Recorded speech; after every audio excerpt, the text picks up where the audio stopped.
நமஸ்காரம். ஒரு நாடு சாந்தமான நாடு, சண்டை சச்சரவுகள் கிடையாது, எல்லாரும் ஆனந்தமாக வாழலாம், நாட்டு ராணுவம் எல்லாரையும் பாதுகாக்கும், பலமான ராணுவம், நல்ல தலைவர்கள், இப்படியெல்லாம் எத்தனையோ நாடுகள் இருக்கும். அங்கங்கு சற்று உள்நாட்டு பூசல் இருக்கலாம், அதெல்லாம் அந்தந்த உள்நாட்டு விவகாரம்.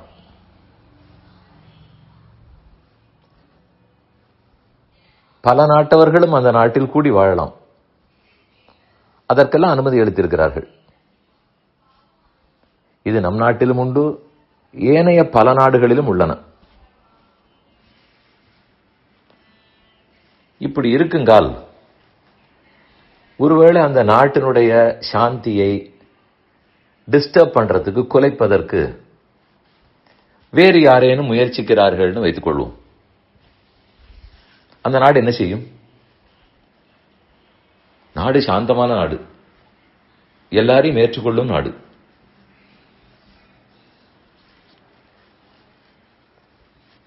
வந்தவர்களுக்கெல்லாம் வேலை கிடைக்கும், நன்றாக இருக்கலாம். ஆனால் யாரேனும் இந்த அமைதியை, ஒற்றுமையை, சாந்தியை குலைக்க நினைத்தால் அந்த நாடு எப்படி ரெஸ்பாண்ட் பண்ணும்? நம்முடைய சாந்தமான நாடாயித்தே, எப்போதும் பீஸ்ஃபுல்லாக இருப்பவர்கள். அதனால் யாரேனும் நம்மை தாக்கினாலோ டிஸ்டர்ப் பண்ண முற்பட்டாலோ நாம் சாந்தியைத்தான் கடைபிடிக்க வேண்டும். ஏன்னா நம்ம நாடு எல்லாரையும் ஏற்கும் நாடாயிற்று என்று அந்த நாடு இருக்குமா? இருக்கவே செய்யாது. அந்த நாட்டின் வல்லமை அதன் ராணுவத்தில் உள்ளது. கண்டிப்பாக அது வேடிக்கை பார்த்துக் கொண்டிருக்காது. பலமாக பதிலடி கொடுத்து அடக்கி விடுவார்கள், சாந்தியை குலைக்க விடமாட்டார்கள். அடிக்கடி அரசாங்கத்திலும் சொல்லுவார்களே, யாரெல்லாம் விஷக்கிருமிகளோ அப்படி இருப்பவர்களை இரும்பு கரம் கொண்டு அடக்குவோம், தீவிரவாதிகளாக இருந்தால் அடக்குவோம், இதற்கெல்லாம் இடமே கிடையாது.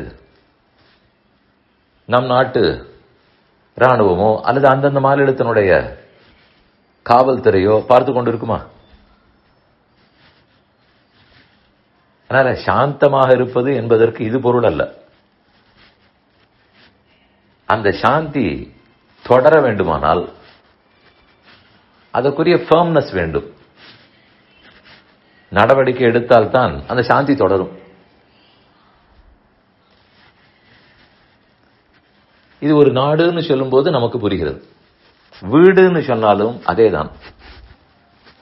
நம் வீடு சாந்தமாக இருக்கிறது, 4 பேரோ 6 பேரோ 8 பேரோ இருக்கிறோம். யாரேனும் தேவையற்று நம்முடைய உறவுக்காரர்களாக கூட இருக்கலாம், நம்மிடத்தில் பொறாமை இருப்பவர்களாக இருக்கலாம். இந்த குடும்பத்தின் அமைதியை குலைக்க பார்த்தால் இது அமைதியான குடும்பமாயித்தே. நாம் எப்ப சாந்தமானவர்களோ, யார் என்ன டிஸ்டர்ப் பண்ணாலும் டிஸ்டர்பன்ஸை ஏற்றுக்கொண்டு டிஸ்டர்ப் ஆவோம். இப்படியா சொல்லுவோம்? நிச்சயமா மாட்டோம். இந்த குடும்பத்தை காக்க வேண்டிய நடவடிக்கைகள் எடுத்துதான் ஆக வேண்டும். அதே போலத்தான் நம்முடைய சம்பிரதாயம், அனாதி காலமான சனாதன தர்மம். இது ரொம்ப சாந்தமான தர்மம்.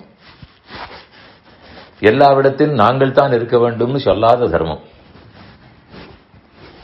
யாரும் தழுவலாம், யாரும் இருக்கலாம், நிறைய சுதந்திரம் உண்டு.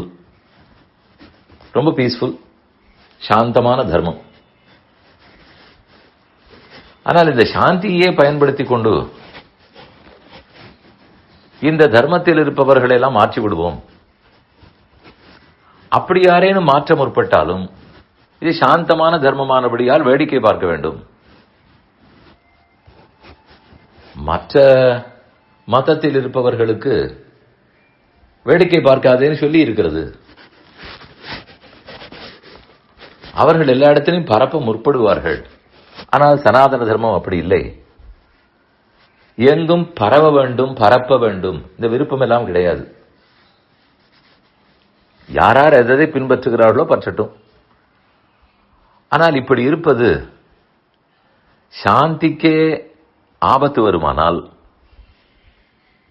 அதை பார்த்து கொண்டிருக்க மாட்டார்கள். கண்டிப்பாக அதற்கு உரிய பதில்களை எடுத்து சொல்லியாக வேண்டும். வாதங்கள் வரும், பிரதிவாதம் வரும், எத்தனையோ டிபேட்டுகள் நடக்கும். மக்களிடத்தில் உண்மைக்கு புறம்பாக சிலதெல்லாம் மற்ற பேர் சொல்லிவிடுவார்கள். உண்மையை எடுத்து கூறியாக வேண்டும், புரிய வைத்தாக வேண்டும். இது எல்லா நடவடிக்கைகளும் எடுத்துத்தான் ஆக வேண்டும்.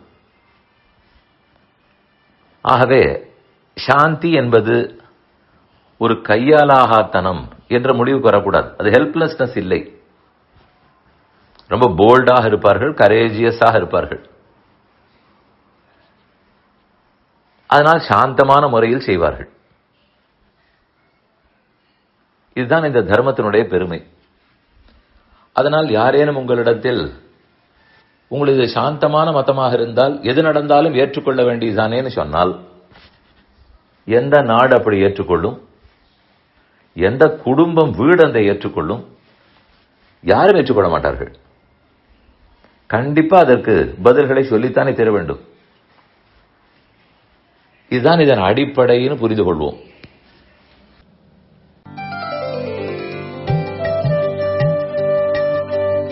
இந்த என் பணி ஆடியோவை உங்களுக்காக வழங்கியவர் வேலுக்குடி ஸ்ரீ கிருஷ்ணன் சுவாமி. இந்த ஆடியோவை தினமும் உங்கள் மொபைலில் பெற கிஞ்சித் என் பணி KINCHITENPANI என்ற ஆப்பை கூகுள் பிளே ஸ்டோரிலோ அல்லது ஆப்பிள் ஐஸ்டோரிலோ டவுன்லோட் செய்து கொள்ளவும். தினந்தோறும் இது போன்ற உபன்யாசங்களை கேட்டு மகிழவும்.